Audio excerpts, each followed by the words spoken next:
Some love stories hurt more the second time you watch them. Not because the ending changes, but because you do. On the first watch, you follow the plot. On rewatch, you notice the weight beneath it. The compromises, the silences, the choices made quietly and never undone. This series is about those stories. Not romances that fail loudly, but loves that fade, settle, endure, or collapse in ways that feel uncomfortably familiar. These dramas don't break your heart at first glance. They wait. And when you return, they don't ask what went wrong. They ask something harder. How much of this feels like your own life? When life gives you tangerines, kindness, that teaches you how to endure. The first time you watch this drama, it feels comforting. Nothing dramatic happens. No one explodes. No one demands more than what life seems willing to give. On rewatch, that comfort starts to feel dangerous. You notice how often characters swallow words, how quickly they accept disappointment as maturity, how being realistic slowly replaces hope. This drama doesn't portray broken dreams. It portrays dreams slowly folded away. Not abandoned, just placed somewhere for later. A later that never arrives. What hurts the most is that everyone believes they're doing the right thing. Being considerate, being patient, being kind. And that kindness becomes a quiet cage. On rewatch, you stop asking why didn't they try harder? You start asking how many times have I done the same? This drama hurts because it doesn't accuse life of cruelty. It shows how life teaches people to endure, and calls it adulthood. Call it love, love that arrives when fighting is no longer an option. The first time through, call it love feels restrained, muted colors, long silences, people who speak softly. On rewatch, you realize why everything feels so quiet. Everyone is already exhausted. This is not a love story built on longing or excitement. It's built on emotional depletion. The characters don't fall for each other because they're hopeful. They fall for each other because they're tired of being alone with their pain. Affection here doesn't rush forward. It hesitates. It asks permission. It waits. And that's what makes the rewatch painful. Because you realize love isn't saving them. It's giving them a place to rest, temporarily. Their connection feels fragile, not because it's weak, but because neither has the strength to demand more from life. On rewatch, the romance feels less like healing and more like two people leaning against each other so they don't collapse separately. It hurts because it's gentle, and gentleness often arrives too late. Daily dose of sunshine, empathy that slowly drains you. The first time you watch this drama, it feels compassionate, warm, reassuring. You focus on care, on kindness, on the idea that understanding makes things better. On rewatch, something darker emerges. You begin to notice how much emotional labor is being absorbed, quietly, endlessly, without recognition. The people who appear strong are the ones absorbing the most pain. They listen, they comfort, they stay composed, and no one asks how much it costs them. This drama hurts more the second time because you realize empathy doesn't cure suffering. It often redistributes it. Pain doesn't disappear, it moves. On rewatch, the question changes from how do we help others to how long can someone help before they break. There is no villain here, only systems that rely on compassion without protecting it. That quiet imbalance is what lingers, long after the screen fades to black. The good, bad mother love that damages while trying to protect. The first time you watch this drama, you see sacrifice. A mother doing everything she believes is necessary to prepare her child for a cruel world. On rewatch, that sacrifice begins to look different. You notice how protection slowly turns into pressure, how fear disguises itself as discipline, how love becomes conditional, not because it wants to be, but because it doesn't know another way. This drama hurts more the second time because you stop asking whether the mother was right or wrong. You start asking a harder question. What happens when love is driven by fear instead of trust? The most painful moments are not the loud conflicts. They're the quiet ones where affection is withheld for their own good. On rewatch, you realize no one here is malicious. Everyone is terrified of failing the people they love, and that fear is what causes the damage. This story hurts because it refuses to give you a villain, only inheritance of trauma, expectation, and unresolved regret.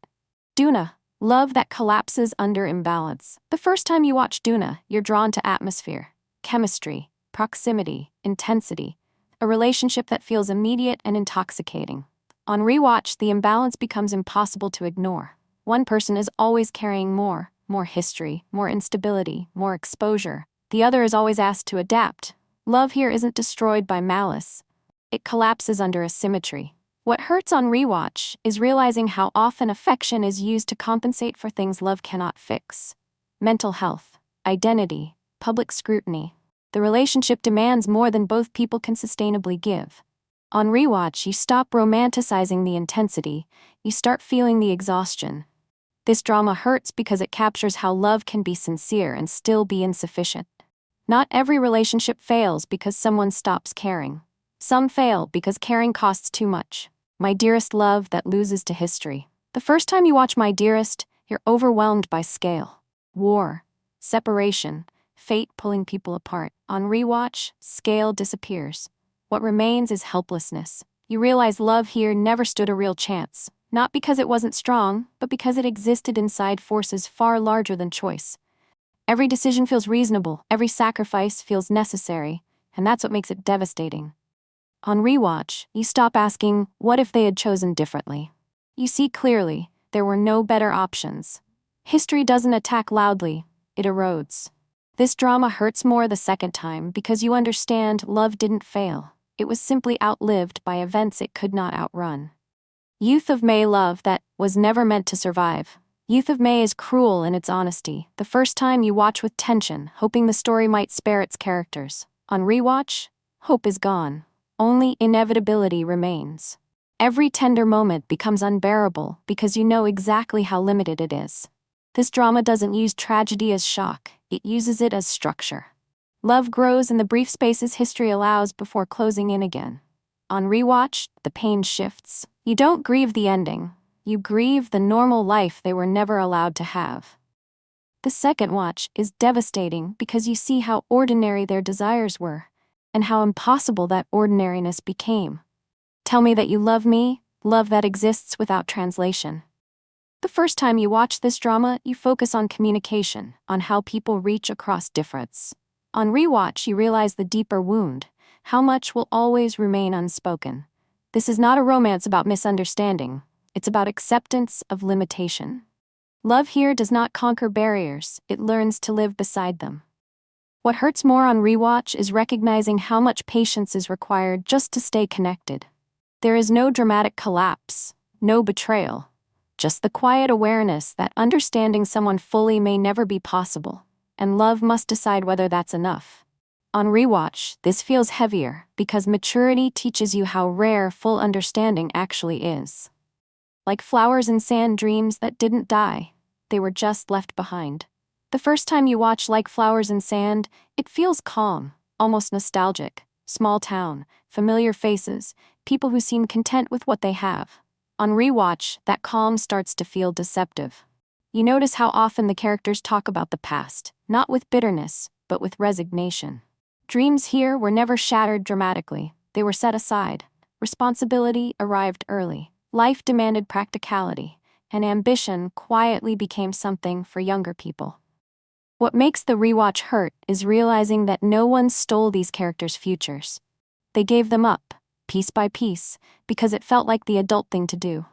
Love in this story isn't explosive or tragic. It's gentle, familiar, and deeply tied to memory. And that's what makes it painful. Because love doesn't bring back what was lost. It only reminds you of who you could have been. On rewatch, you stop watching for romance. You watch for the weight of time. This drama hurts because it tells a truth most stories avoid. Some dreams don't end in failure. They end in silence. And silence is harder to grieve. May I Help You helping others say goodbye. While you never do. The first time you watch May I Help You, it feels gentle. Even hopeful. A drama about helping others, granting last wishes, offering closure where life failed to. On rewatch, the pain shifts direction. You start noticing something cruelly consistent. Everyone gets a goodbye, except the people who help them. This drama hurts more the second time because you realize how often the characters prioritize closure for others while postponing their own grief.